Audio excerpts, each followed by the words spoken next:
themselves. The Bible is so cooked from a textual critic standpoint that's why the consensus. We don't care about your rent. Let's start with Islam's biggest L, the denial of the crucifixion. There are dozens of secular historical accounts which document the crucifixion of Jesus. It's one of the most well-documented events in history. These are just a few examples I wrote down in my notes. You can pause, you can research each and every one of these to confirm it for yourself. These were all secular historians.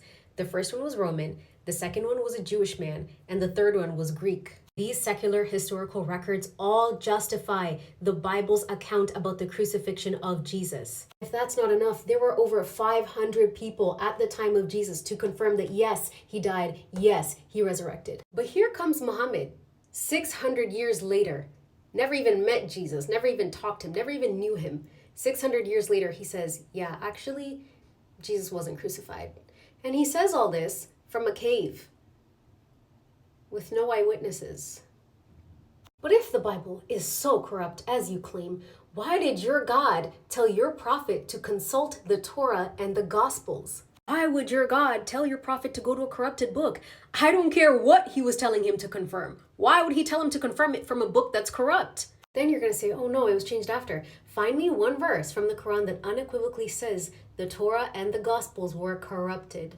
If you're going to show me this verse, you are a liar. It's talking about people who distort the scripture with their tongue. What it doesn't say, however, is that the actual scriptures themselves were distorted. Then you're going to show me this verse, which is talking about writing false books. But it never says the original Torah and Gospels were lost or changed. If our scriptures were corrupt, why did Allah say to judge by the Gospel? Your book even goes so far in validating the credibility of the Torah and the Gospels by creating a lie to say that the prophecy of Muhammad can be found in both the Torah and the Gospels. This is where the devil really overplayed his hand. You are told to acknowledge that both the Jews and the Christians received revelation and that you are to believe in our revelation.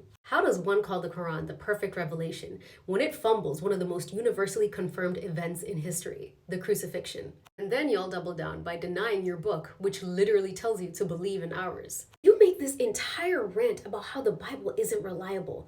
You just speak lies.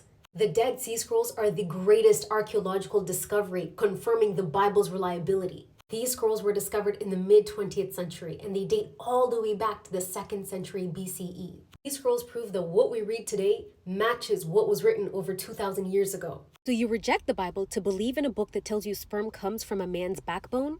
A prophet who tells his followers to drink camel urine for medicine? And says that you should dunk flies in your drink? This is what you believe is more credible than the Bible? No wonder Uthman had to burn all other copies. What else was he hiding?